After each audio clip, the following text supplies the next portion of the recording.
Ya, kalian pernah belajar fisika ya, fisika. Jadi tujuannya mempelajari fisika ini sebenarnya untuk mendekatkan pemahaman daripada adik-adik mengenai teknik elektro. Jadi artinya dengan belajar fisika ini kita uh, lebih mengetahui dasar-dasar dari perkuliahan ataupun materi-materi teknik elektro. Karena memang fisika ataupun teknik elektro itu dasarnya memang dari fisika. Jadi pembahasan mengenai teknik elektro itu seperti medan magnet, medan listrik, kemudian juga eh, ada termodinamika, kemudian arus, muatan, dan lain sebagainya itu merupakan ilmu fisika yang nanti akan digunakan di teknik elektro. Jadi sudah menjadi wajib hukumnya bagi adik-adik untuk mengenal teknik elektro ini dari dasar-dasar ilmu fisika. Karena tanpa Anda mengetahui ataupun memahami ilmu fisika, maka teknik elektro itu sendiri akan menjadi kurang mendalam, atau artinya kalian kurang bisa memahami secara mendasar. Karena memang dasar daripada teknik elektro itu sendiri adalah dari ilmu fisika. Namun mungkin ada juga sebagian dari adik-adik yang mungkin mereka bukan berasal dari ilmu eksakta dulu ketika di SMA dan lain sebagainya. Ya, berarti kita belajar dari secara dasarnya untuk memahami dasar-dasar daripada fisika ini. Apakah adik-adik ada dari jurusan selain jurusan eksak waktu di SMA-nya? Ada nggak ya?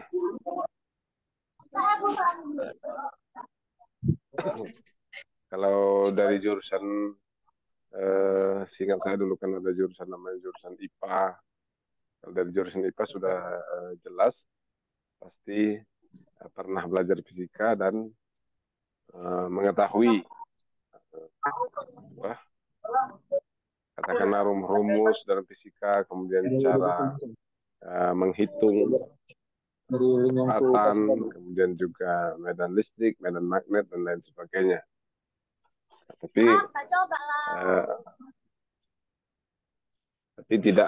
tidak semua juga mungkin pernah belajar. Jadi adik-adik, ilmu fisika, coba dulu apa perbedaannya kalau kan ada fisika, mata pelajaran pun ada fisika, ada kimia. Apa perbedaannya kalau dalam pengertiannya antara fisika dengan kimia? Contohnya dari perubahan zat atau sifat.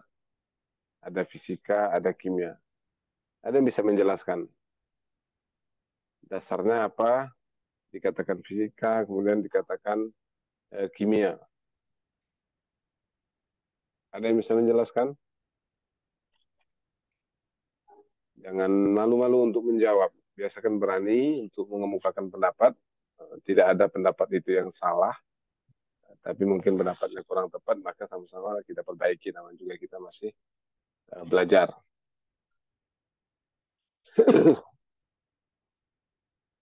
Ini ada 19 orang mahasiswa ya.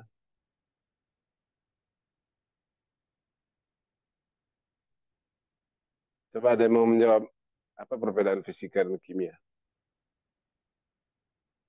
Mungkin ada yang pernah Pak, dulu waktu di SMA ya.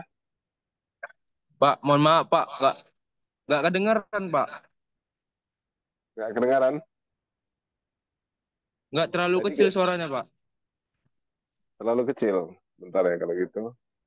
Eh, Oke Pak.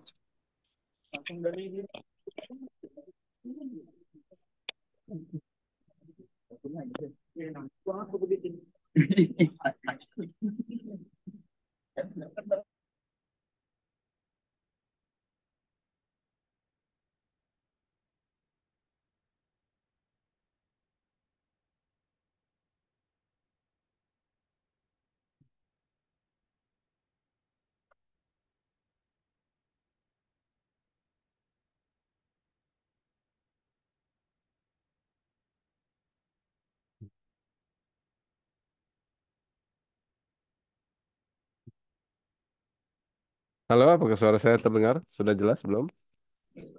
Dengar Pak. Jelas, Jelas oke. Pak, jelas. Nah, Jelas Pak, jelas. tadi saya menanyakan tentang apa perbedaannya antara fisika dan kimia.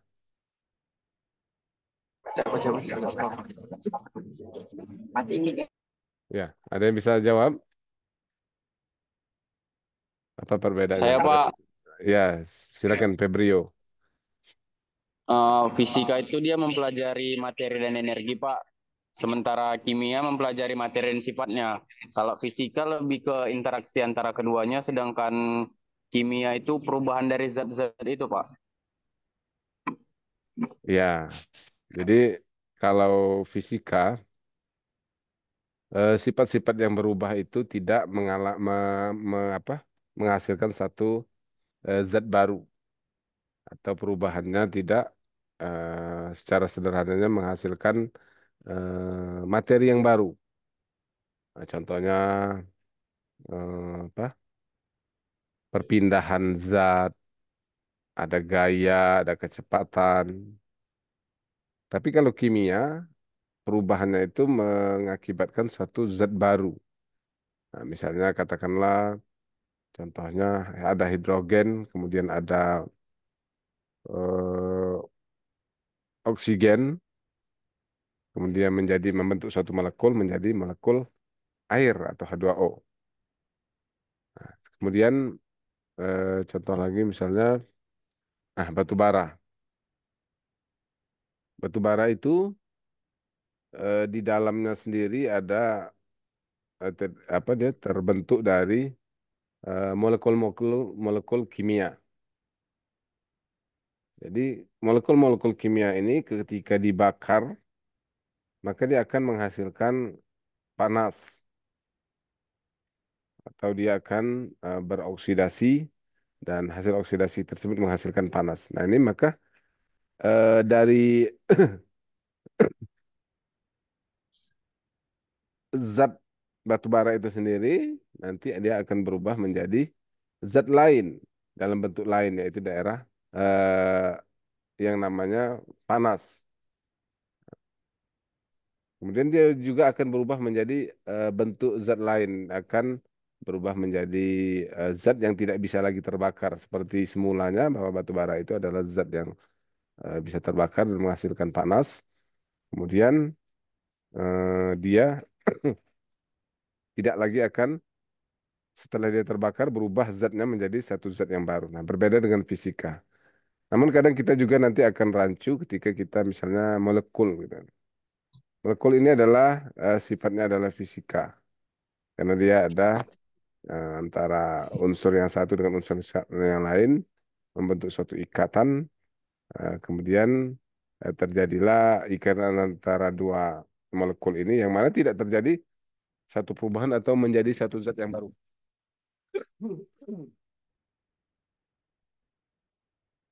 Kan begitu. Jadi itulah uh, fisika itu lebih dekat memang ke elektro karena dia di elektro ini pun uh, teknik namanya teknik itu adalah memanfaatkan uh, proses-proses yang ada di alam untuk dia bisa bermanfaat bagi uh,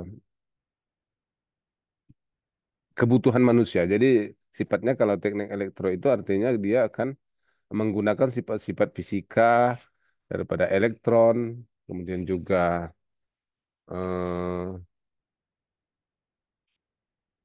arus listrik yang dia akan nanti digunakan untuk misalnya untuk pemanas, kemudian dia memutar kipas.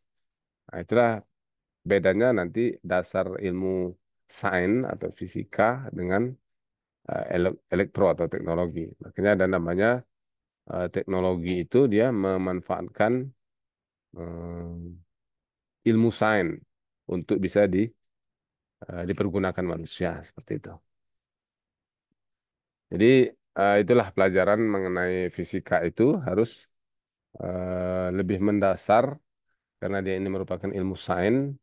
Jadi harus mendasar membutuhkan pemahaman pada adik-adik tentang gejala-gejala fisika yang bisa dimanfaatkan dalam teknik elektro itu sendiri.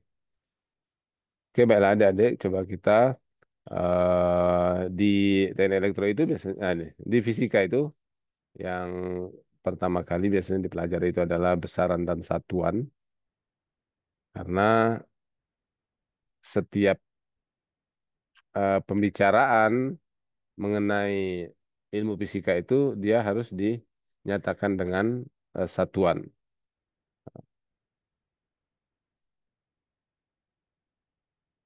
Sudah nampak screen apa layarnya? Nampak, Pak? Udah, Nampak. Pak. Nampak, Lihat, Pak. lihat, Pak. Oke. Nampak, Pak. Oke, sekarang kita masuk ke besaran. Jadi eh, di sini ada pengertian besaran adalah segala sesuatu yang dapat diukur yang memiliki nilai dan satuan. Jadi sebenarnya kalau kita artikan dengan kata-kata kita sendiri bahwa besaran itu adalah sesuatu hal yang kita sebutkan untuk diukur. Nah, misalnya jarak antara apa? Jarak antara depan pintu ke apa ya? Atau katakanlah jarak antara rumah dengan kampus gitu. Itu yang kita bicarakan jarak antara rumah dengan kampus. Kita mau mengetahui lah bahwa antara rumah dengan kampus itu kan nggak bisa langsung kita dari rumah tiba-tiba langsung ada di kampus gitu kan. Kenapa? Karena ada jarak. Nah, ketika kita mengatakan itu, maka itu adalah namanya besaran. Orang dulu menyebutnya itu sebagai suatu namanya panjang, panjang. Karena mereka telah menyebutkan terlebih dahulu daripada kita. Kita belakangan menikmati saja ilmu pengetahuan yang sudah didapatkan oleh orang terdahulu. Makanya kita mengikuti itu namanya panjang. Kemudian juga misalnya ada kita eh, belajar ini kan satu SKS itu dari jam apa dari sekarang sampai nanti ke selesai. Maka kita membicarakan itu dari sekarang sampai ke selesai itu apa namanya? Ya? Maka disebutlah orang itu waktu atau time gitu kan. Nah, ada waktunya. Kenapa? Karena dari saat kita mulai belajar ini sampai ke nanti selesai itu saatnya itu sudah tidak sama. Kan dia ada namanya perbedaan waktu, perbedaan waktu. Dan itu tidak akan bisa kembali lagi. Makanya waktu itu tidak akan bisa kembali lagi. Jadi kalau kita belajar pada saat ini, kemudian nanti selesai, itu semua sudah berubah, sudah berbeda gitu kan, kan seperti itu. Makanya ada namanya waktunya harus kita nyatakan sebagai suatu besaran. Gitu.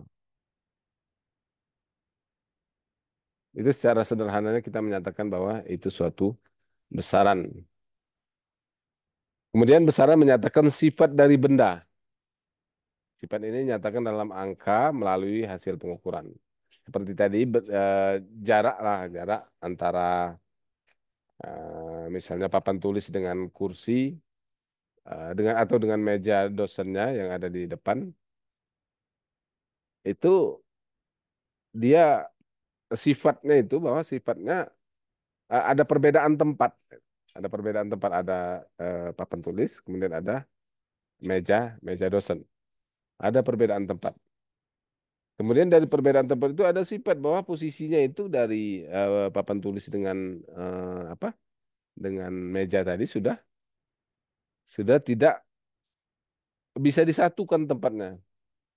Mohon jangan mencoret-coret layar karena ini mengganggu. Nah, jadi itulah makanya besar itu menyatakan sifat. Begitu juga tadi waktu kan. Waktu itu menyatakan ada sifatnya bahwa saat ini dan saat nanti setelah kita selesai kuliah itu memiliki sifat yang berbeda, pasti sifatnya berbeda. Jadi ada beberapa besaran itu kan yang menyatakan besaran pokok misalnya kan. Kemudian contohnya lagi misalnya kecepatan. Kecepatan itu perbedaan posisi, perbedaan posisi dengan membandingkan waktunya. Orang berada dari rumah kemudian sampai ke kampus, posisinya berbeda, kemudian waktunya juga berbeda. Ketika di rumah masih jam 8, setelah sampai di kampus jam 9. Berarti ada perbedaan tempat, kemudian ada juga perbedaan waktunya. Nggak sama waktunya, kecuali ketika di rumah jam 8, di kampus masih jam 8 juga. Berarti dia tidak ada perbedaan waktu. Ini ada perbedaan waktu. Maka dia dikatakan kecepatan. Ada sifatnya. Sifatnya berbeda antara satu tempat dengan tempat yang lainnya. Kemudian pengukuran setelah tadi ada besaran, dia harus dinyatakan dalam pengukuran. Pengukuran adalah membandingkan suatu besaran dengan satuan yang dijadikan sebagai patokan. Jadi dari apa? Dari besaran tadi seperti panjang, kemudian waktu misalnya, kemudian juga masa, ada patokannya. Dan patokan itu karena kesepakatan ataupun karena orang yang pertama dulu yang membuat. Kalau kita mau buat misal jarak 1 meter itu lain, boleh saja sebenarnya. Cuma pengakuan terhadap jarak yang kita buat itu harus diakui oleh orang banyak gitu. Dan kita juga punya apa punya kekuatan untuk mempertahankan itu sebagai ini sebagai besar atau nilai yang kita terapkan. Jadi kalau orang tidak ada yang mengakui maka tidak bisa gitu. Nah, misalnya kita nyatakan panjang itu kira-kira misalnya 2,5 meter itu sama dengan 1 meter misalkan. Kita buatlah jarak 2,5 meter itu kita buat ini satu satu apa gitu kan satu cangkol misalnya kan. Satuannya harus berbeda karena orang terdahulu sudah membuat satuannya adalah meter dan mereka menetapkan panjangnya itu seperti yang ada sekarang ini. Jadi itulah satuannya. Waktu juga satuannya adalah dalam sistem besaran MKS atau meter kilogram second. Satuan waktu itu adalah second atau detik. Walaupun orang sering mengatakan waktu berapa jam, berapa menit, gitu kan. Tapi padahal waktu itu satunya adalah second. Tapi kan kalau itulah apa pengembangan dari ilmu itu, setelah ada second, baru dia dikembangkan lagi menjadi 60 second, kemudian ada 3.600 second sejam misalnya. Jadi ini sebenarnya asalnya dari second. Tapi kalau kalau second kan kita mau menyebut itu kan terlalu banyak, terlalu panjang. Nah, misalnya apa? Waktu kita belajar satu SKS itu berapa second harus dikalikan dengan 60 second misalnya kalau 5 jam misalnya kan 5 kali 6 300 eh, second kita bilang kan. Jadi terlalu sorry 300. 5 jam misalnya 5 kali 3.600. 5 kali 3.600. Berapa angka harus kita sebut? Makanya disederhanakan ada jam misalnya. Jadi dikelompokkan dia di peta-petakan dari 60 detik, 60 menit, 1 jam gitu. Jadi dia membandingkan pengukuran itu menjadi membandingkan suatu besaran dengan yang dijadikan patokan. Misalnya kalau kita mengukur meja, panjang meja, dikatakan dia berapa meter.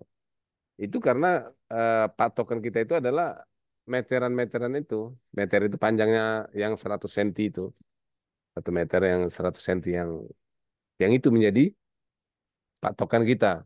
Makanya kita bisa mengukur katakanlah meja itu semeter 20 misalnya 1,2 meter. Karena ada satu patokan. Makanya patokan ini penting dan ini harus disepakati dan tidak boleh rubah-rubah. Tidak boleh rubah-rubah dan harus disepakati. Makanya ada satuan-satuan itu yang eh, meter, ada kilogram, ada nanti lobus, ada inci, ada feet misalnya kaki, gitu. Bermacam-macam. Dan ini tergantung apa orang yang membuatnya itu mengakui yang mana. Ya, kita mengakui ya meter sebagai satuan. Ada juga inci kadang kan. Tapi lebih familiar kita meter dan senti misalnya. Meter dan sentimeter. Padahal sebenarnya ada satuan-satuan lain misalnya ada inci, ada feet, kemudian ada apa lagi ya? Hasta, jengkal misalnya.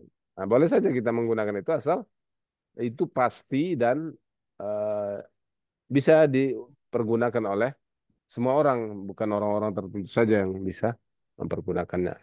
Itulah satuannya. Kemudian dalam fisika, pengukuran merupakan suatu yang sangat penting. Suatu pengamatan terhadap besaran fisik harus melalui pengukuran. Nah, kita juga dalam teknik elektro, ketika kita eh, me- apa, mengetahui besaran-besaran, misalnya arus berapa ampere, itu harus kita dapatkan dari pengukuran. Nah, pengukuran ini yang berguna untuk menjadi kesepakatan dari orang-orang yang eh, membacanya. Jadi kalau kita katakan itu arus 10 ampere, orang langsung terbayang bahwa 10 ampere itu arusnya cukup besar gitu kan. Cukup besar.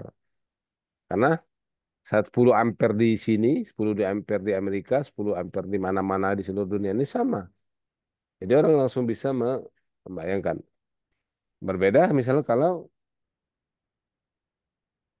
kita menggunakan satuan yang lain, yang orang tidak tahu misalkan, bukan ampere misalkan.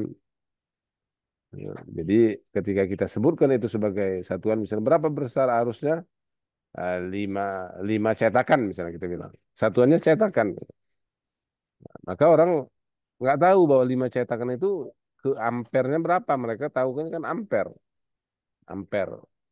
Dan ketika mereka membuat satuan ampere itu mereka dasari dari teori bahwa ampere itu adalah jumlah elektron yang mengalir itu sekian.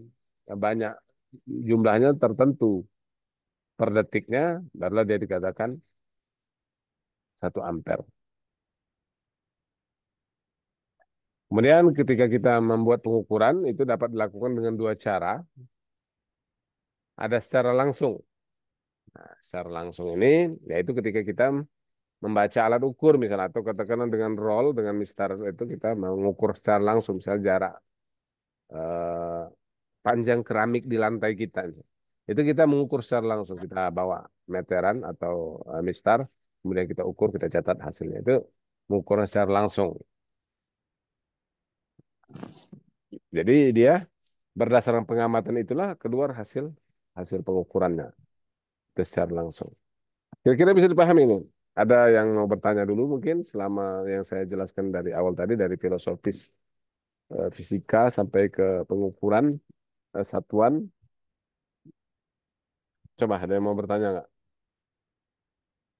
Biar diskusinya, ilmunya bisa lebih berkembang. Kalau cuma saya yang menyampaikan, ilmu saya kan terbatas. Tapi kalau adik-adik juga ikut memberikan pendapatnya, maka akan menjadi berkembang.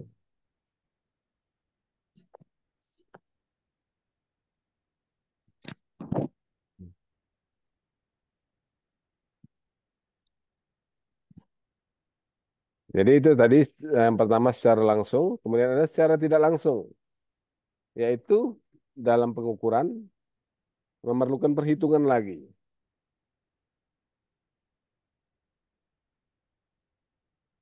memerlukan perhitungan tambahan untuk mendapatkan nilai besaran yang diukur. Untuk mendapatkan hasil pengukuran yang akurat, faktor yang harus diperhatikan, alat ukur yang dipakai, kemudian angka penting, angka di belakang koma itu, kemudian posisi mata pengukuran atau paralaks. Jadi ini apa? Ya secara tidak langsung. Jadi sebagai contohnya lah ya, ya secara tidak langsung itu, misalnya volume, volume gitu. Berapa volume dari suatu kotak misalnya? Ada kotak, katakanlah kardus Indomie misalnya.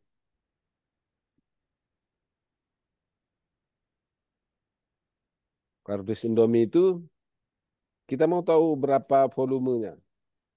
Maka pengukurannya tidak bisa dilakukan secara langsung. Tapi dia harus menggunakan perhitungan.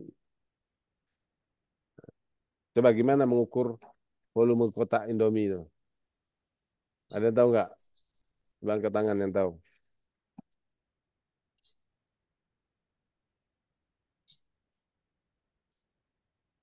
Ya,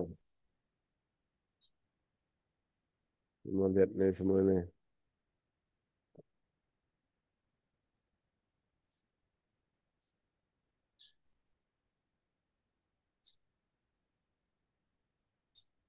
Rio Pak Pahan.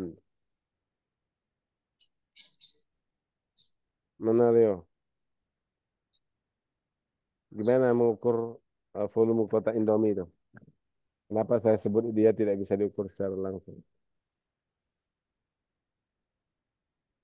Halo Rio,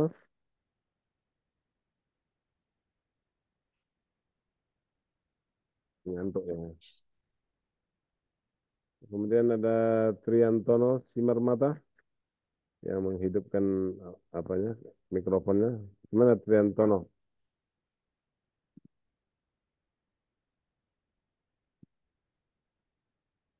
Terus siapa yang bisa menjawab ini? Kedengaran kan suara saya kan? Kedengaran nggak?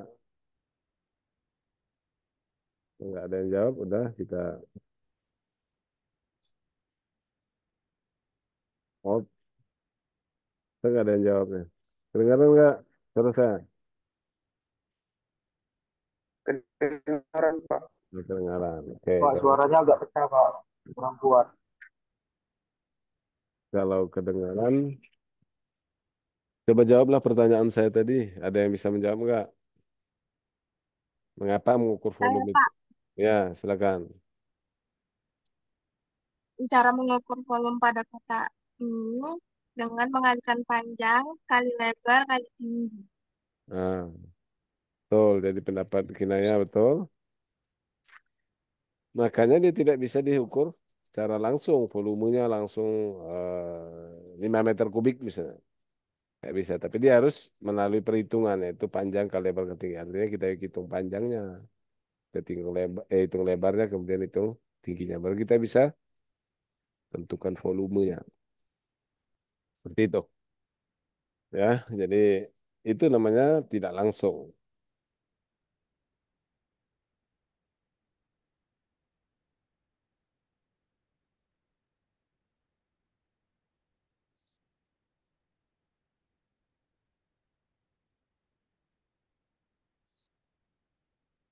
Kemudian tadi untuk mendapatkan hasil pengukuran tadi kan ada alat ukur yang dipakainya itu apa?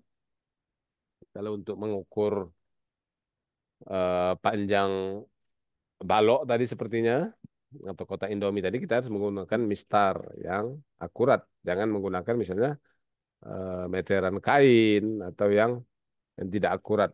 Mungkin Anda sendiri tahu ya mana peralatan yang tidak akurat itu. Kemudian juga angka penting. Jadi kalau angka penting itu misalnya ketika kita mengukur kita buat 10,5 meter. Padahal sebenarnya 10,5 meter, 10 meter, 50 senti, terus masih ada lebihnya sedikit, 3 mili, ada lebihnya sedikit. Itu. Jadi itulah yang menjadi angka penting itu. Jadi angka penting itu berapa angka di belakang koma yang kita masukkan dalam hasil pengukuran. Kemudian juga posisi mata ketika mengukur ya, ketika atau paralak itu kan. Tentunya kalau mengukur itu nggak boleh dari ini dari samping. Nanti hasilnya akan berbeda. Kemudian berapa istilah dalam pengukuran? Ini berapa istilah dalam pengukuran ini? Kemudian eh, pendekatan nilai yang diukur. Gimana menghilangkannya kok nggak nampak?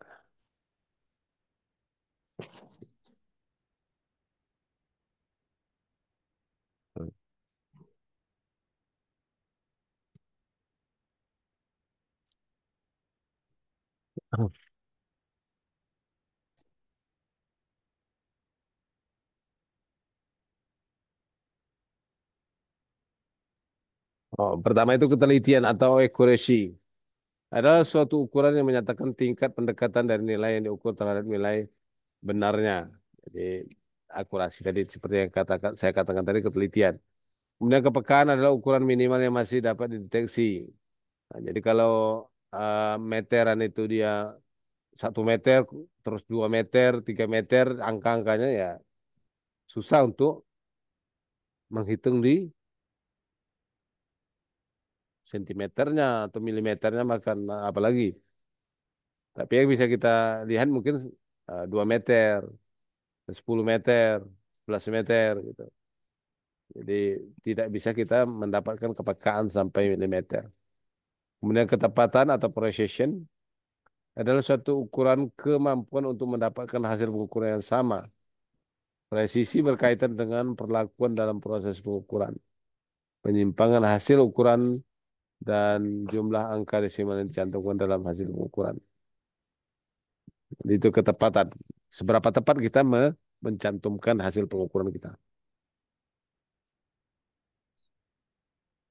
Nah, besaran ini ada dua, besaran pokok dan, ada besaran konseptual dan ada matematis. Yang konseptualnya itu ada besaran pokok dan besaran turunan. Dan matematis ada besaran skalar dan besaran vektor.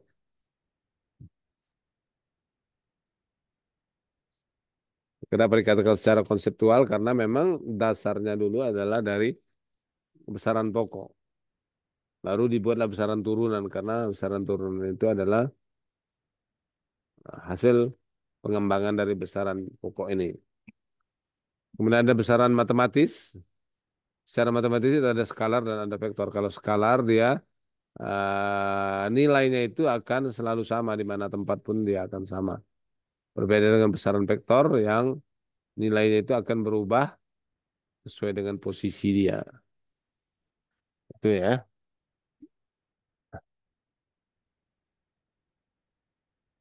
Jadi secara ringkasnya besaran adalah sesuatu yang dapat diukur, kemudian dinyatakan dengan angka kuantitatif.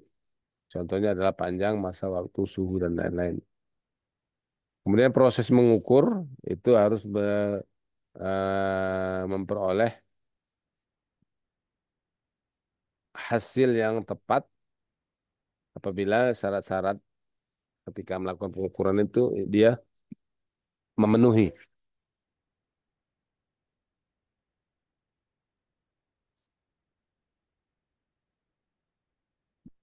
Jadi contohnya di sini mengukur eh, jika ada nilainya kemudian ada satuannya. Contoh panjang jalan 10, 10 apa 10 kilometer. Kemudian satuan ada suatu besaran yang ditetapkan sebagai satuan. Yang ini tadi yang saya bilang ini adalah ketetapan orang terdahulu. Ketetapan orang terdahulu yang kita ikuti sampai sekarang. Tidak boleh tidak kita ikuti. Kenapa? Supaya seragam. Misalnya meter, detik, gram, dan lain-lain. Kemudian sistem satuan ada dua, yaitu sistem metrik dan non-metrik.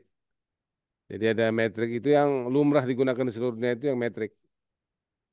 Atau berdasarkan dasarnya itu adalah meter. Kemudian kalau yang non metrik atau British itu seperti Lobus, kemudian juga dia suhunya itu Kelvin misalkan dan lain sebagainya. Jadi dia berbeda dengan eh, sistem British. Kemudian ada sistem internasional, yaitu sistem satuan yang telah disempurnakan. Jadi satuan-satuan yang ada waktu ditemukan itu dia makin lama makin disempurnakan. Kenapa? Karena belum tentu hasilnya itu sudah sesuai. Jadi orang tinggal menyempurnakan yang sudah ditemukan oleh orang-orang yang lebih dulu, gitu. Disempurnakan lagi.